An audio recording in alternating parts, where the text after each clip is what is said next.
I'm Ash Bartlett. If you've been coming to our workshops, you might be familiar with my face. I'm the Membership and Professional Development Manager at Music Vic.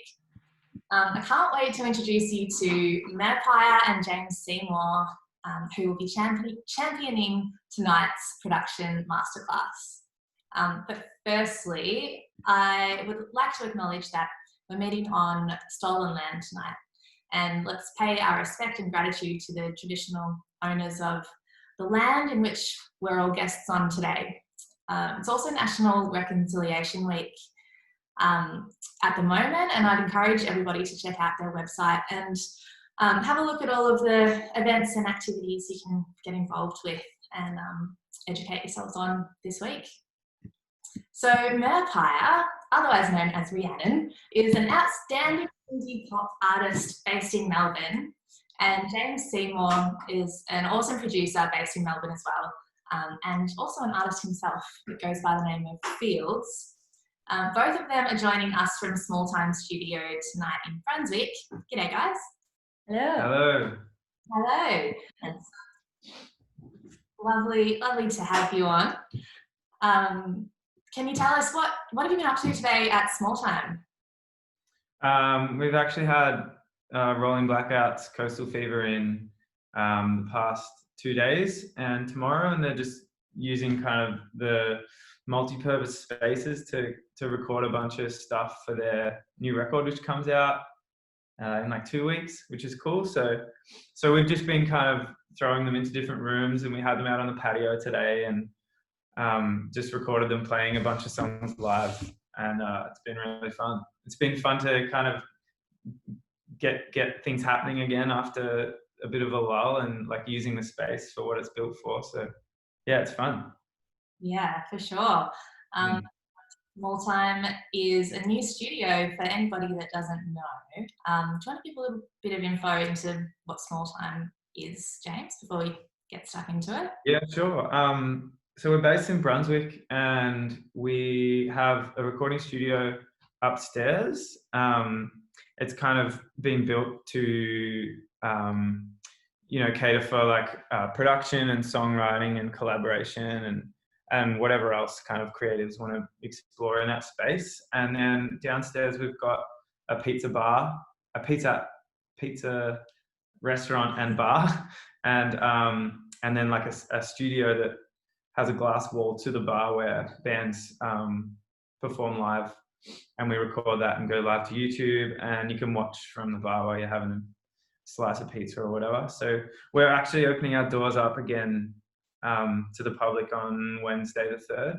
So you can come on in and have a pizza and a beer, and we'll have things happening soon. And yeah, it's exciting. It's starting to get exciting again, which is good. That is so exciting. June 3rd, I will be there. Yeah, good. So Merpire and James, how did you guys meet, and when did you start working together? We met when I moved down to Melbourne, which is about 2.5 years ago, through another friend who suggested I go to gigs with James to try and get a feel for what the community and the music culture was like. And that was the best thing I could have done, because he knows everyone, and he knows really, really kind, motivated musicians. So it was, we hung out in like a friendship group for a while, and then I think in the way of working together, it might have been a few months later after he helped me like handpick my band, which I still have today. And James is in the band as well. I weaseled my way. Yeah, can't find a keyboardist, just they don't exist. So maybe I can just be the keyboardist. And yeah, it was coming up to, I just released an EP just as I moved down, that I'd recorded in Sydney, and was getting to a time when I wanted to start releasing new music. And so James is really good to have as someone to bounce ideas off and to build more upon the genre that I was trying to go for. Yeah. Love it. Sounds very organic. Yeah.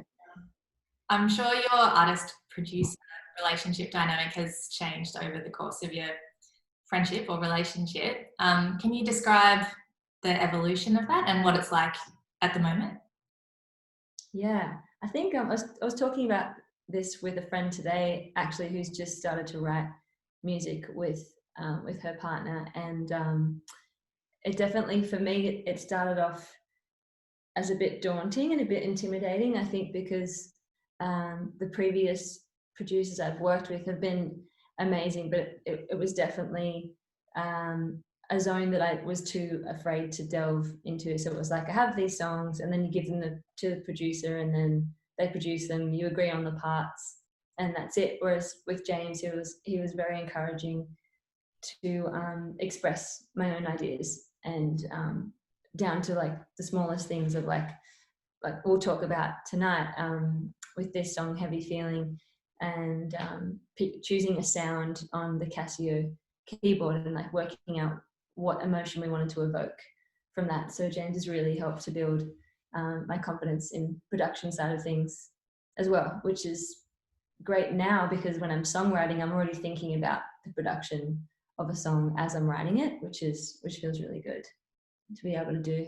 But yeah, it's taken a couple of years to get the confidence up to do that, but yeah, I'm really glad that we can do it that way. I think Ree's at a point now where it'd be great for her to jump in and like take control of the computer side. or whatever, because she's got great ideas, and it's about time that like you could be able to like put them into the recorded world yourself.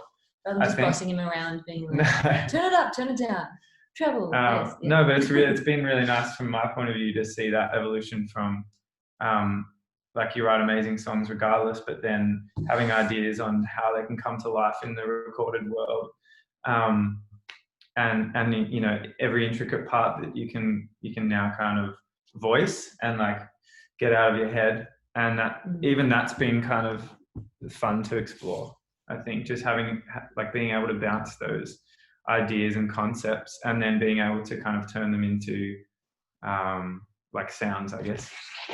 Yeah, that was a big one actually, in that for a long time I heard most of what I wanted in my head, but just had no idea how to articulate it, not knowing the technical side of things. So James has been really helpful with that, and it's just been a matter of me getting the courage up to ask questions when we do find the sound, is like, how could I have explained that better? But something like a vocal reference for another song, I wanted it to sound a bit like you were talking on the telephone, like a bit muffled like this, but I was like, how do I describe that apart from going like this, which is fine, but it's about, he's really helped with learning what those different techniques and things mean.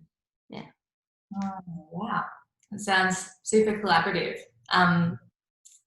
Merps, have you worked with a producer before Heavy? Yeah.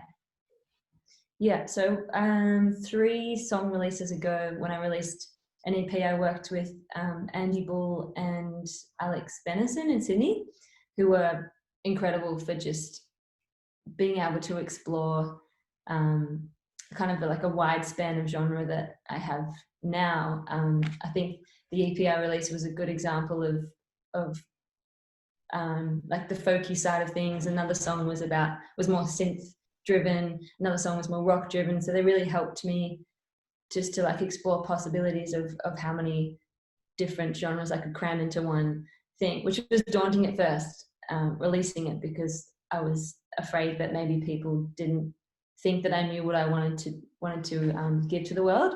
But I think through that experience has led me to now, where I can take parts of all and color in songs as we go, and have that experience to know that it's possible. It's also helped, I think, you being able to do that and explore different genres or sounds or whatever has helped you kind of define your sound.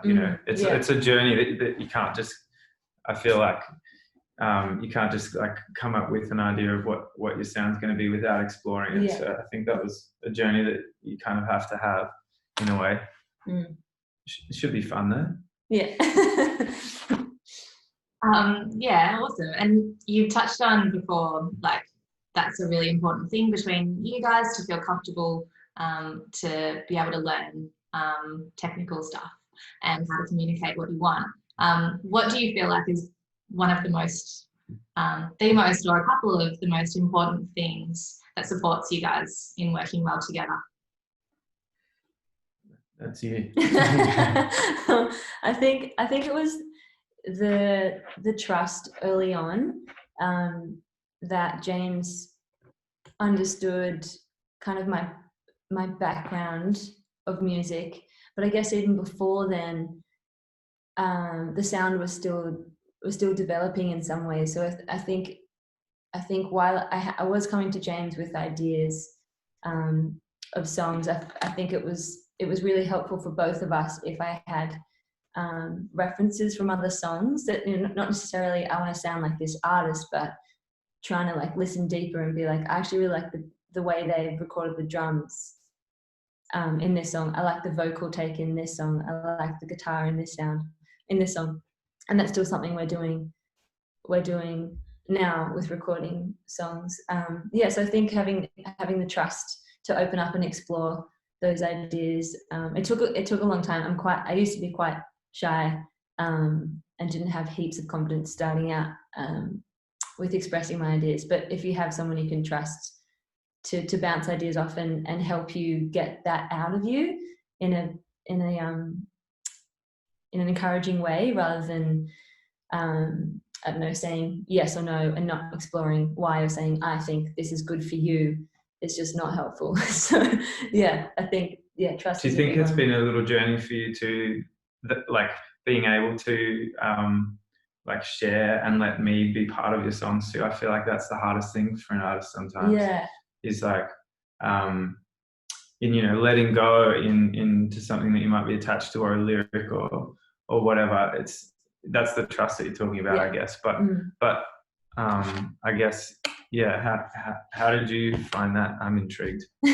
like on that, you know, coming into that mindset. Yeah, I think most of the time I've always been someone that is happy to give anything a go, unless it, you know, is completely changing the whole melody, or if it's changing the message. Actually, I think I'm a bit more hold my cards a bit close when it comes to lyrics. I feel like if anyone was going to try and change a message of a song, then I'd be like, I'm pretty strong on this. But everything else I'm pretty open to, I think. I'm happy to just try things. I remember actually the first song we produced, or James produced for me, was the song Lately, and the chorus just goes, ooh, ah. But I had a different melody when I came to him, and he was like, I just feel like this is going to fit better with the chords. And I was quite like, oh no, but this is what I've written.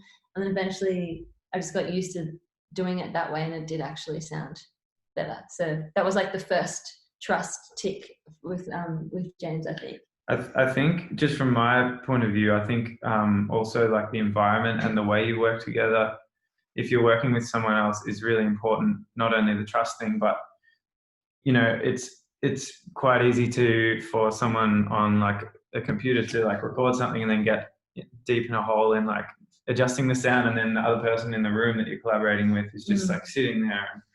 And I think kind of keeping you know, that collaboration and that connection, like working this thing up together, is really important.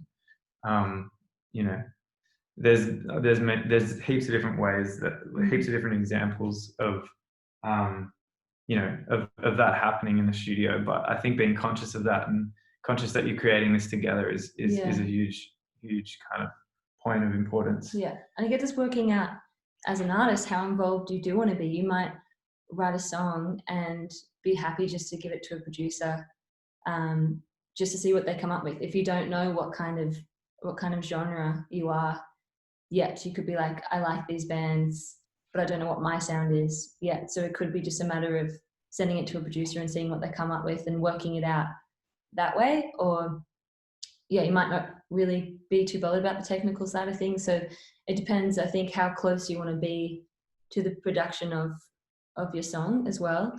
And just touching on what James was just saying in the way of, I do want to be heavily involved. So there has been times where James would just be like stuck in the rabbit hole thing, doing his thing, and I have to decide whether I can help or whether it's best just to let him go and then I can come in later. So sometimes it would mean I would physically remove myself from the room so I'm not going like this and just do something else and then come back.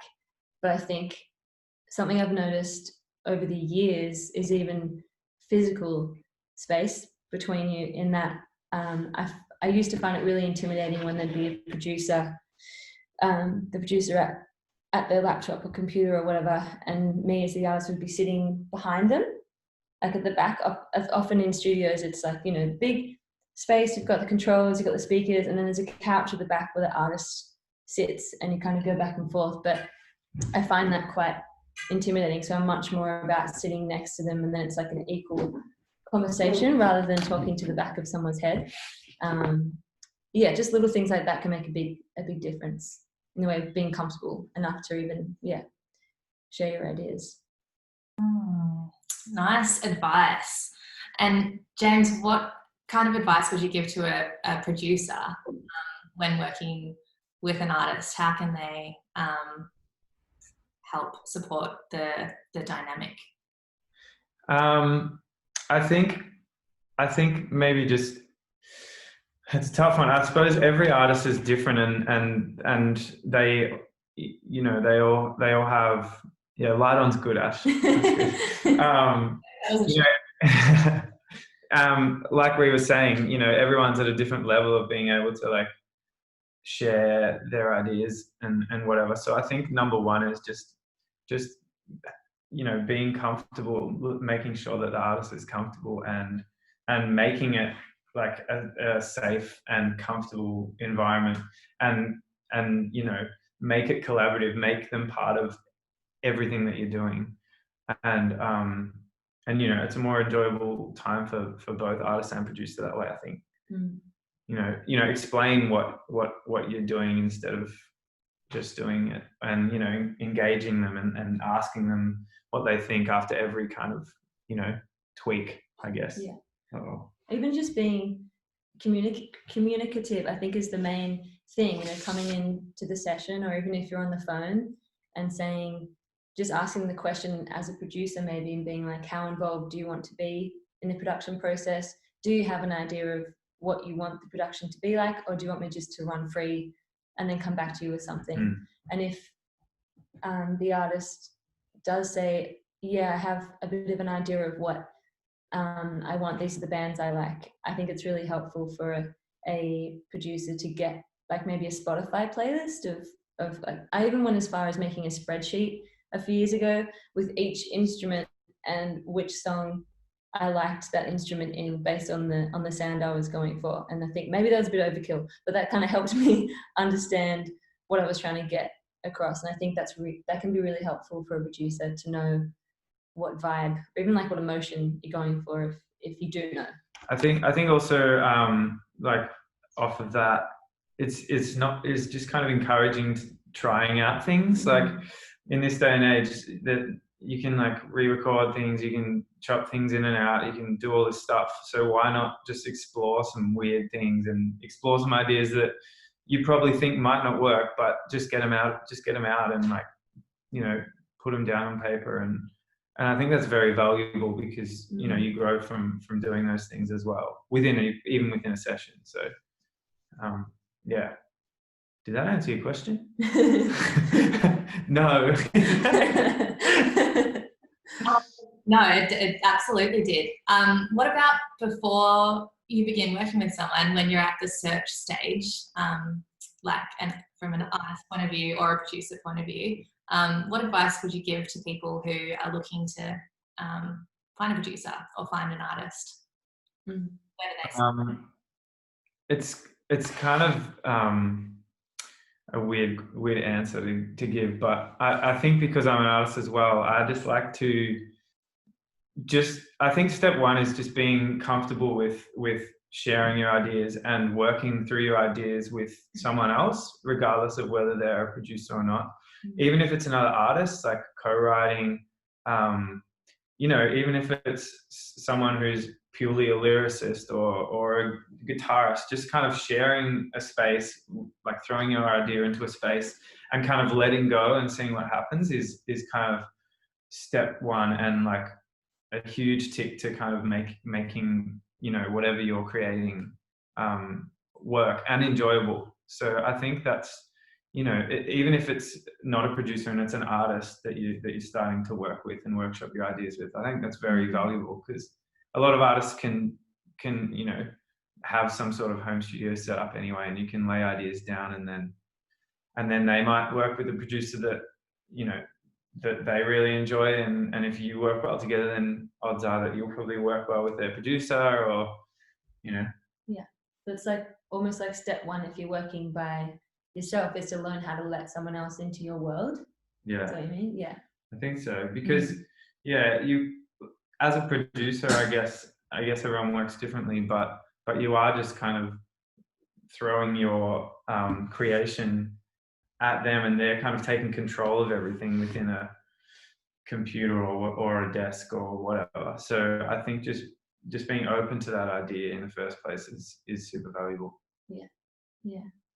I think too, like, if you are ready to reach out to a producer and see James, and you don't know anyone,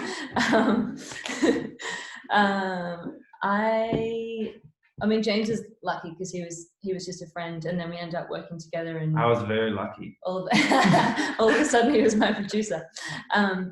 But I think if I didn't know anyone, I think I would start with researching local artists that I knew, and I liked the sound of their production, or I liked the sound of their music. And if you could just, you know, search in Google this band producer, it will, you know, hopefully come up as to who produced it, and then you can reach out to them via email. Yeah, I've got lots of friends that do that way, or even just asking another friend that you know has a good recording and asking them who produced it. Yeah, but then, yeah, I guess it depends. You could even just go absolute big dog if you've got the money to throw around, and email someone overseas and be like, hey, so we produced the Gorillaz album, just wondering if you'd be into this. And you never know. You just never know. If they like it, they might go for it. True. Advice. All right, well, what about if we start talking Heavy Feeling? Heavy Feeling is the latest release from Merpire. What is the song about? Shall we start there? Sure. The most touchy part. It's about a day in the life of when I'm having a more anxious day. So I suffer from anxiety from time to time. And yeah, I sat down to want to write something, but I was already negatively talking to myself in my head of like, why do you even bother? You're not going to write a good song. You know, all that really unhelpful chat that, you know, some people have in their minds sometimes. And so where I was sitting on my couch, I was looking at my bed, and I was like, well, sometimes I wake up with the thoughts already in my head. And so I just kind of went from there, waking up to the sleep in, and then just kind of just really simply chatted about a day of being anxious and saying, I just got a heavy feeling. That's it. It's going to yell it to the world. Got a heavy feeling, and that's my life today. Yeah. Was it cathartic? Yeah, it's still cathartic. You know, there's times, because I think if you're someone that knows what anxiety feels like, it's just a world that you build in your head. It's worrying about the future, or it's worrying about the past. But if you focus on the present, you see there's actually nothing that you should be worried about. So if I'm feeling especially anxious and, you know, feeling a bit panicked and teary, sometimes it sounds really lame, but I'll sing a song about anxiety to myself. I'm like, I gotta feel it. And then eventually it's like, well, it's something that's not really something to focus on. And then it helps get through that. Especially yelling it with the band is like the most cathartic thing ever. It's the highest note in a song that I scream. So it's cathartic to scream it out as well.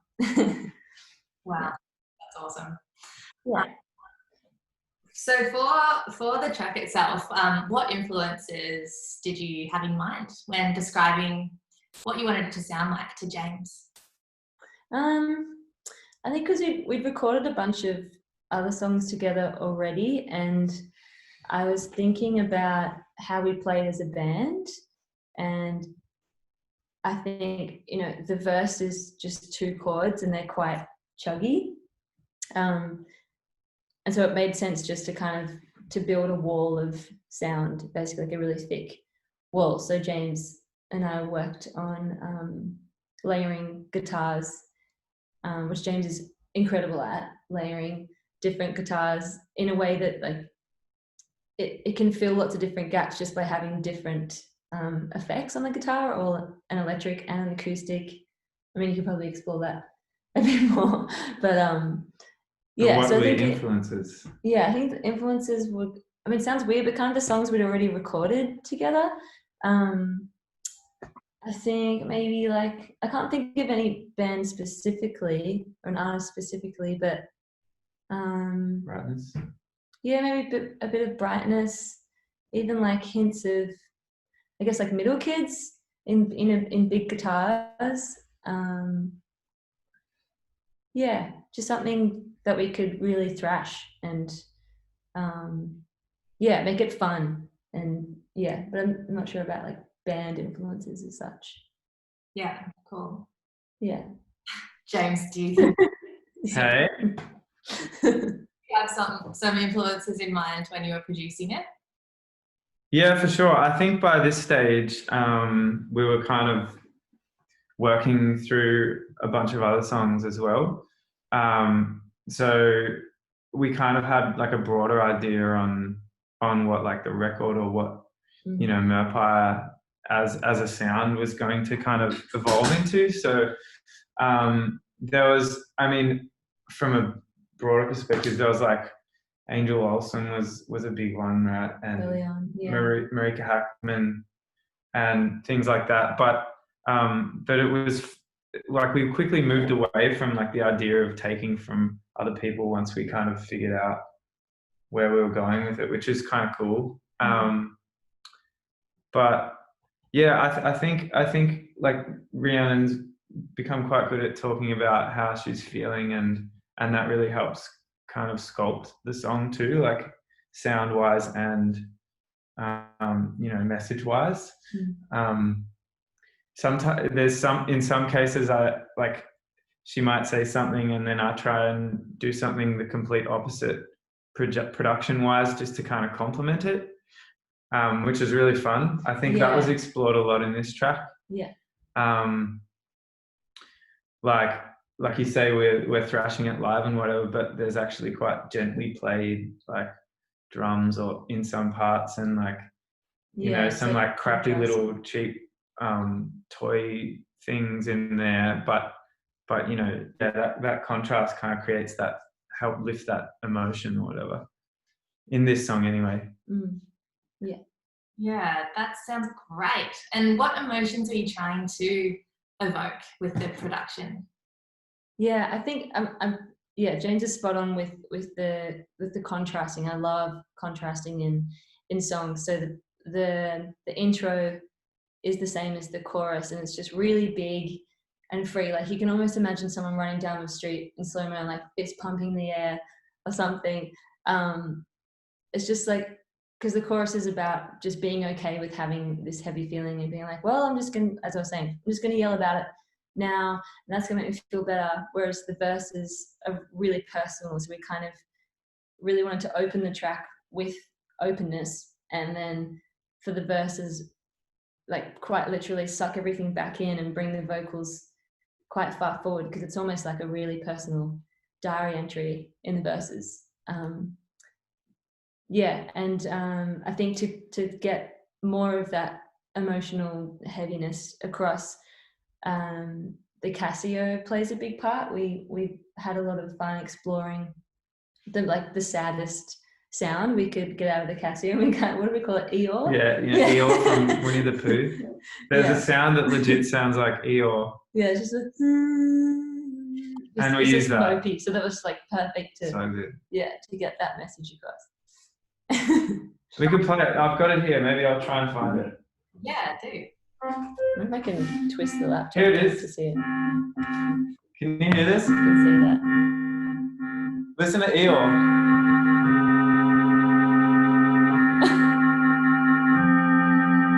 he's a really sad guy. Yeah.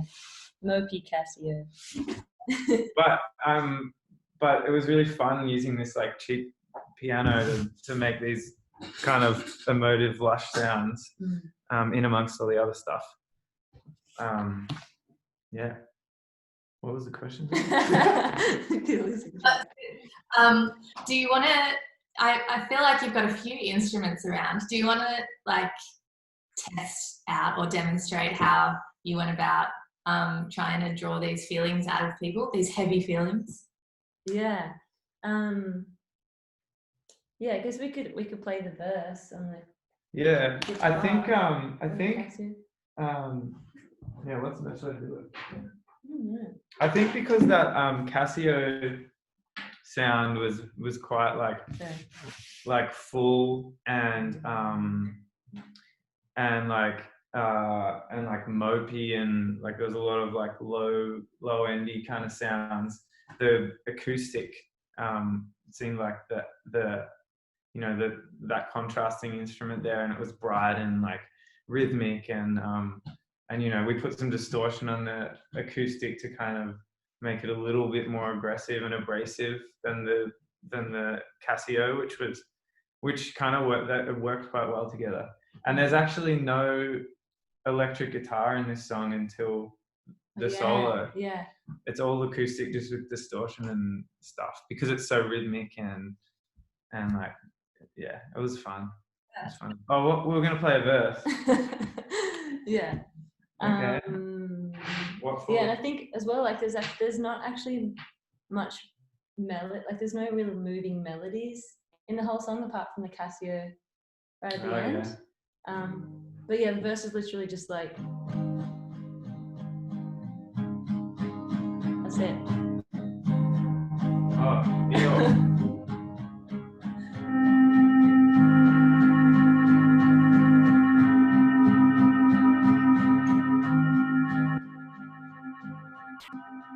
And then like when the word started, we just kind of like sucked it all back, and it was just palm muting.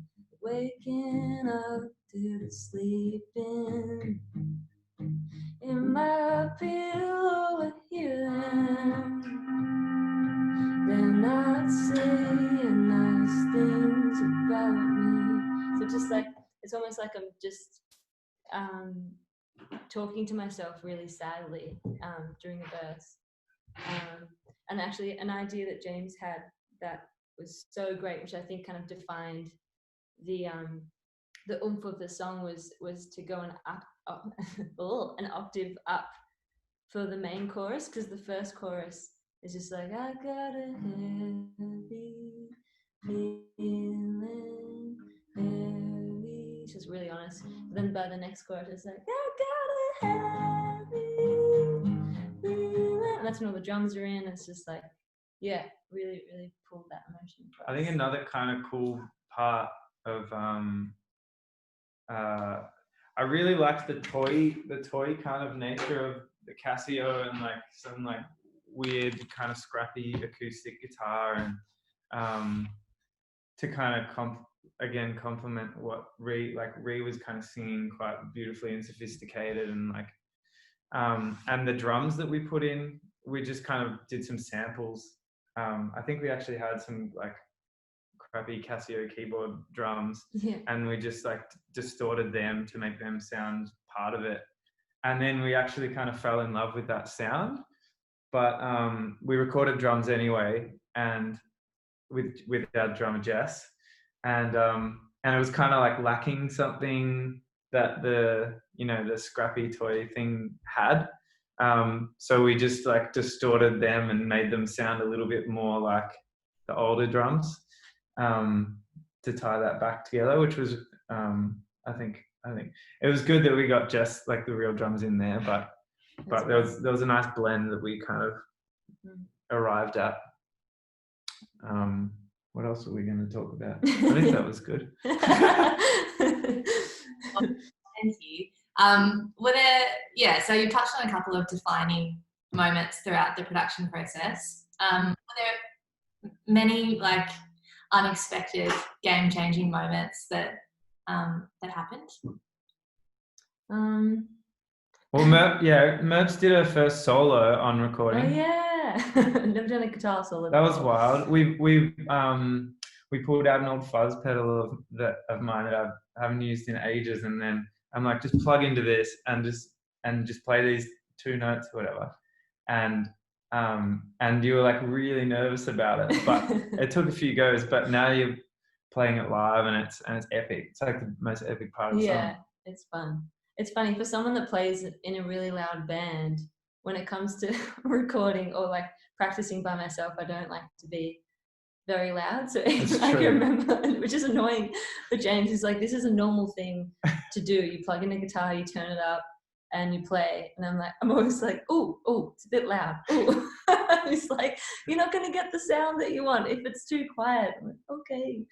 That's still something I do. I'm trying to get used to. Too concerned about like the people in the next room, like your housemates. Yeah, that or just my own ears. Even though the person next to you is a drummer, that's cool. So silly. Oh well. Yeah, I think that was it. That was obviously a great confidence boost for me. And then I also remember recording the vocals the first time.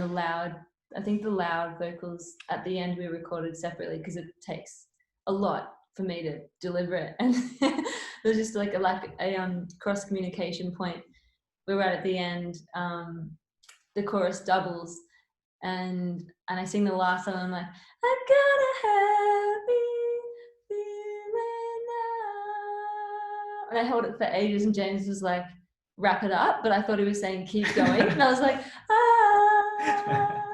But like we kept it in and just like laid the next round of chorus over the top of it, which I think sounds really cool. I remember him pressing stop and him being like, oh, I meant, could you stop?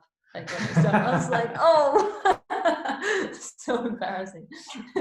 But you got to make mistakes. Sometimes the little awkward bits are the best parts of the song, which is something. Yeah, my favorite bit of the song is right at the end where like I think it was the first take you did of that last chorus, the last one, but you'd done a few like choruses before then, and you like belted it, and and you were quite tired from like, and you were in the zone as well, and then the chorus kind of cuts out and it's just drums and Ree's vocal, and you can hear like she goes back to a falsetto and you can hear how tired you are and like breathy, and like it's like you're kind of defeated, and it works so well with the concept of the song and the emotion that we were trying to capture, and so we didn't change it. It was just that's my favorite part.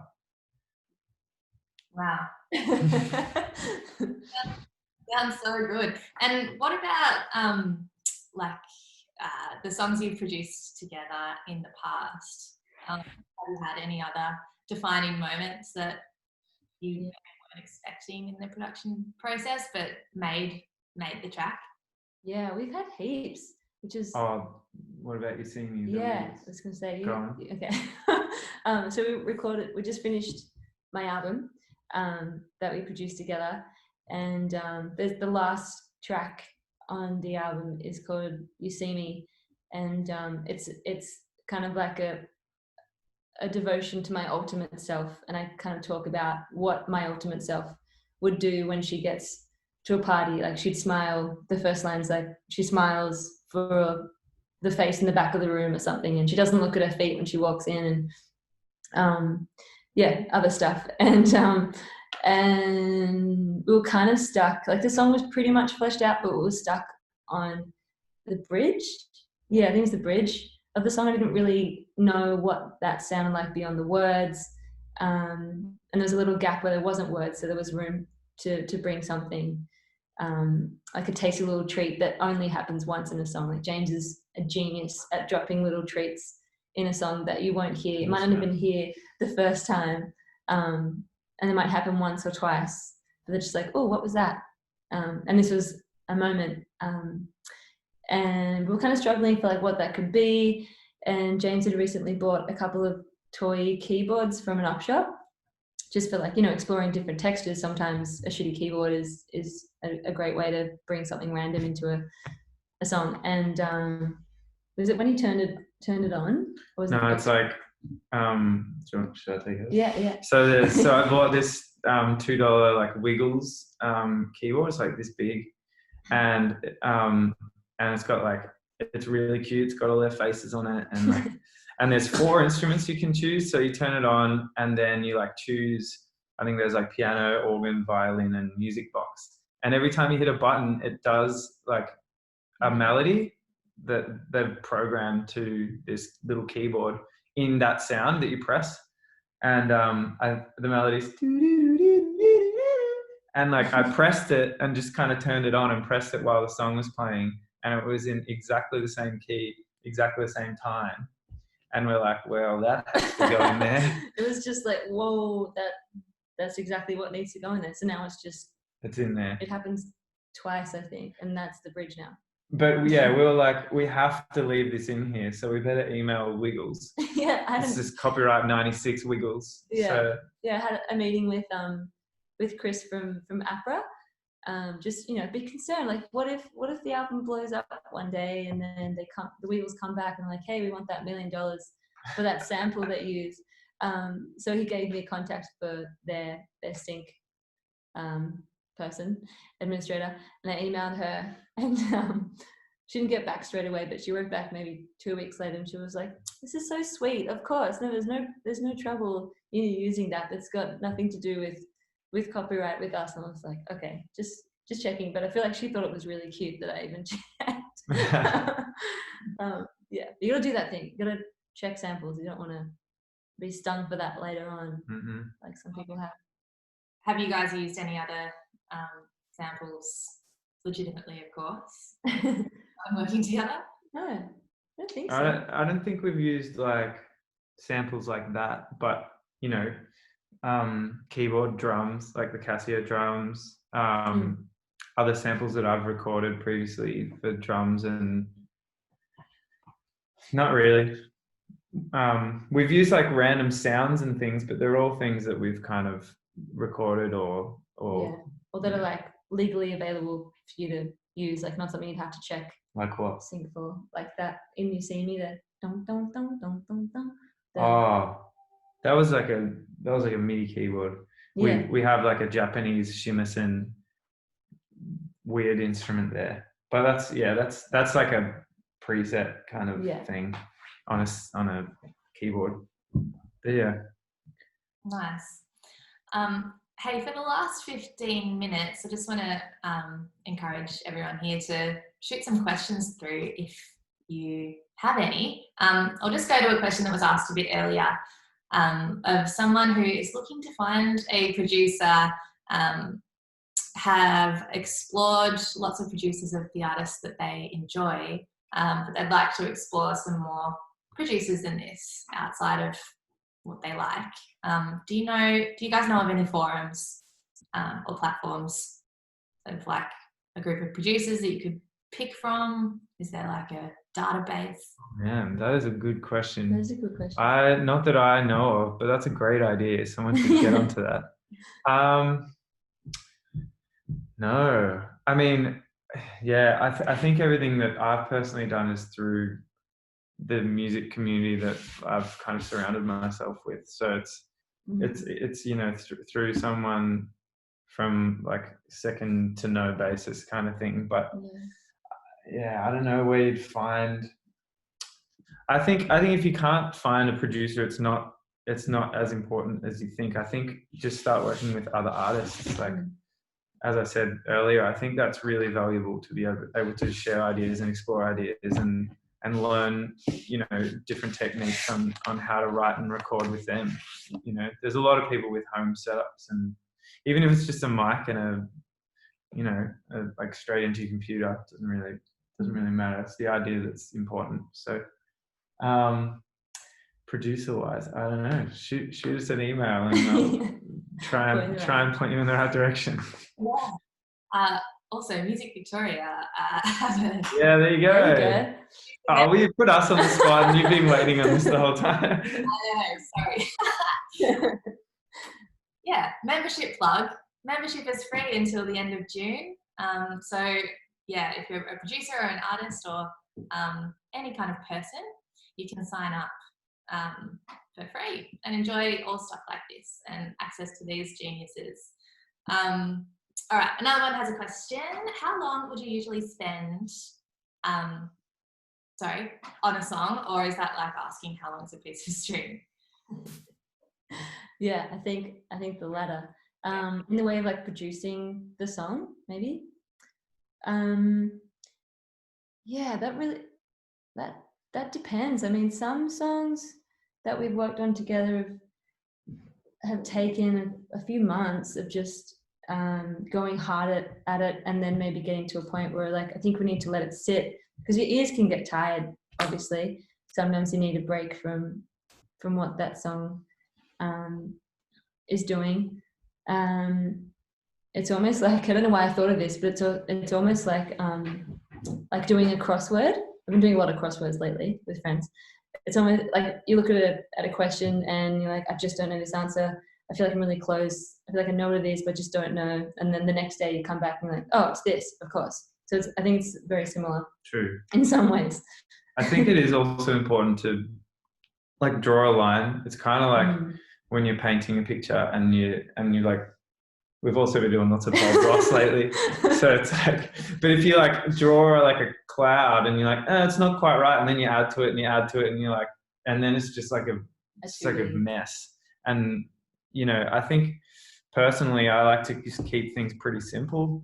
And if you have an idea, lay it down and then don't layer up like 3 guitars on top of that one guitar that you've already done. Like move on to another idea and just keep those ideas going, because as soon as you get bogged down into like, sounds and you fill up this space that, one guitar can can have its own space. And then, so I think making a call on like that's an idea that's down. Let's move on to this next idea and like what can complement that, rather than spending too much time on the one thing. I remember another thing you said a while ago was it's done when there's nothing left to take away. We put so much in and it's like, okay, every space is filled. Because sometimes that can happen where like you feel it. And you're like, oh, I don't think it needs that, even though we recorded it already. I don't think it needs that guitar. And then when there's nothing else to take away from it, it's probably complete, in some ways. And it's okay to start again as well. There's been a couple of times we've produced songs and been like, I think we went a bit too crazy in this part. Let's just strip it all back and start again. We've done that. Yeah, there has been a couple of times. Yeah, because I guess when you're recording, especially, it's like that's not the song. It's a version of the song. So whatever you put in that recording was like whatever you made within that production. But then you will play it live differently every time, and you can like rework the song, but it's still the same song. So I think maybe not getting too attached to like this is the recording of the song and that this is the song. Yeah, songs are so vulnerable and malleable. It can be malleable. They can be, they can change so quickly. You can change a genre with one instrument, I think. I think if you're having trouble deciding when it's done, it's listening to it and trying your very best, as hard as it is, to be a listener rather than a critic. And if you get the feeling from listening to the song in the same way that you wrote it, then it's still got the magic there, then it's probably done. Or just get in contact with the producer through Music Vic.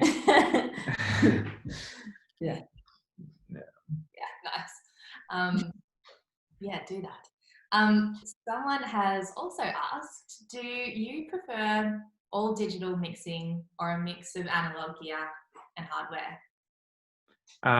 I do a lot of digital mixing, mainly because I haven't, up to this kind of point, been able to afford much outboard gear, but I love outboard gear. And one workaround that, if you don't have access to outboard gear, because it's quite pricey to buy and maintain and upkeep and implement and all that, is, guitar pedals are great, like cheap way of doing things. If you don't have access to like, an expensive racking it or whatever. You can just run something through a guitar pedal and then like back in, and that's sometimes a nice little tasty treat. And I think not being too precious about like what, you know, some people might hate that I'm saying this because they love analog gear, but I think even with digital processing, it's like not being too like anal about it. I think once you kind of get the idea of the sound that you're trying to do, just move on again. But that wasn't your question. So personally, it's more like I do a lot more digital, just because purely for workflow. When I'm mixing or something, it might be different, but for producing, it's just, for me, it's faster, and like I said before, like that space and that collaboration and keeping each other engaged. And if there's a band, there's more people that you need to keep engaged. So I think it's just worked best for me in terms of workflow and being able to kind of do things quickly to keep everyone involved. Yeah, nice one. Another person has asked that, just some context, they're a solo artist and they're looking for some musicians to record with.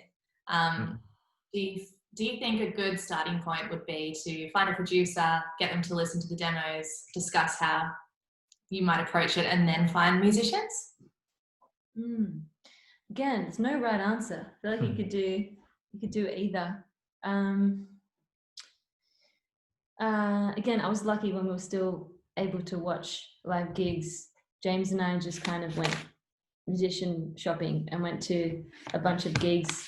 And based on what James had heard of my music already, it was like, I think she'd be a really great guitarist, she'd be a great drummer, and it kind of just worked out. But I think you just try both. The good thing is you can just try anything, and if you don't have a time constraint, you can just work that out as you go. It might take a couple of years, it might take some months, but I think it's just working out what works best for you, and sometimes that just takes a bit of experimenting. I know it's hard now, but just being, you know, involved, going to gigs, talking to people, you know, coming to venues like Small Town.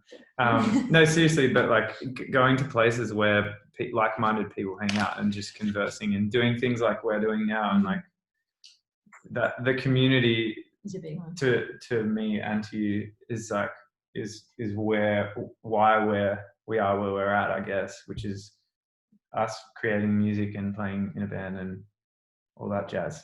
Yeah. But I think community, and like you don't have to like think of it of networking and being like, let's go network, and it's such a chore, but you know, just like make friends and acquaintance with like-minded people that you enjoy being around, and they'll bring, you know, creativeness out of you, I guess. And you never know where that will lead, you know, like someone you got together over a coffee with a year ago who plays cello or something. A year down the track you'd be like, I really need cello on this track, and then you know who to reach out to, but you wouldn't know if you didn't reach out. And something actually James has done recently, can you share about the Zoom collab? I've been talking about that community. It's so important to me, and through this time it's been hard to you know, connect like in a physical space. So but this time has allowed me to kind of dive back into my Fields project and work on like another album. But I love collaborating and co-writing and things. So I reached out to like a lot of musicians that I know and said, here's a bunch of ideas. I'd love you to just like throw anything at me. Doesn't matter if you can't record, just record it on a phone, send it to me, and we'll just a Google Drive link. Just a Google Drive link of like ideas, and they were just, some of mine were crappy phone recordings, and then they'd come back with an idea, and I might even put that phone recording in the track, and then we just like writing a song back and forth. We've done some co-writing over Zoom as well, which was difficult, but it's still kind of fun. So the next album that I'm going to put out is like every single song was written with someone that I know who's a musician, and some of them are people who haven't really written songs before either. They just play in bands as a bass player, and we wrote a song together, and Yeah, I think that's a cool, like, just thinking outside of how you would usually do things. It's exciting to kind of push boundaries and fight through crappy Wi-Fi connections and see if you can create something. Yeah, totally. Good tip. Probably got time for like one or two more questions. Someone has asked, how do you prepare for an emotionally difficult song? From the recording process with the producer and in a live sense as well. Yeah, that's a big one. Yeah. Yeah. Oh, that changes all the time. It's kind of embarrassing to admit this, but I'm hoping that some other people will relate. But sometimes, when I went through my last breakup, I found myself writing chords, and then like a lyric would just come out, and I'd be like, "That's so sad," and I'd be crying like through writing the song, as if I was like so into myself, being like, "It's really sad. That cuts." That is weird. Okay, thanks, James. But I guess like the more, it's kind of it's a catch-22 where the more you play a song, sometimes the more removed you can get from it, and you almost have to find yourself flipping back the other way. Of you write the song and it's really hard to perform because it's so tender and close to your heart. Then you play it enough times that you lose the feeling, and then one day you have to be like, oh, am I still carrying across what this song means? And you have to kind of go back to that place of emotion to re-perform that. It's like a torture technique for yourself almost, isn't it? Just repeating yourself. Remember the time you broke up with that person? Remember the time when you broke up with that person and how that felt? But I think it's like part of writing, which is, I mean, that's just my perspective of emotional writing. Whereas James is quite a different writer in that he doesn't write about things that are going on in his life. He writes about more like a worldly view. So maybe that's just me avoiding crying. Crying on stage. Maybe I'm not at your level in terms of like being able to write emotively, but I don't know. I think about emotion through sounds and dynamics more so than you, but maybe that's why we work well together. Yeah, don't chill out. But I think if you can make yourself cry writing a song, that's probably a good thing for like getting that emotion across to someone else who needs to get something out, but they don't have an outlet as such. So someone else has to almost write it for them to feel that way. Because I guess that's what I like when I'm listening to music is being taken into someone else's world that I can relate to, even if the lyrics aren't exactly the same as my experience. You still pull from other people's lyrics the same experience that you have, and I think that's really special if you can. It doesn't always have to be sad as well. Like being happy and but like being happy and elated is one of the best feelings from just from playing music. Yeah. And that's why I do it. So I don't know, if you're enjoying playing a song, then bust it out. Two very different views, but that's why we're here. And that must be why you guys complement each other so well, yin and yang. That's it. Nice. We've just hit 6. We might wrap this one up. Thank you both so much for being so open and really informative of everything that you put into your work. Really appreciate it. No, thanks for having us. Yeah, thank you. Thanks everyone. If you'd like to look back over this, it'll be on the Music Vic Facebook gallery. Yeah, all sign up to be members. June 30. And best of luck out there during this weird time. Just keep writing and writing and writing and sharing, and you work it out. We're all working it out all the time. Beautiful. Thanks, Merps. Thanks everyone. Thanks. See ya. Bye. Bye. Thank you.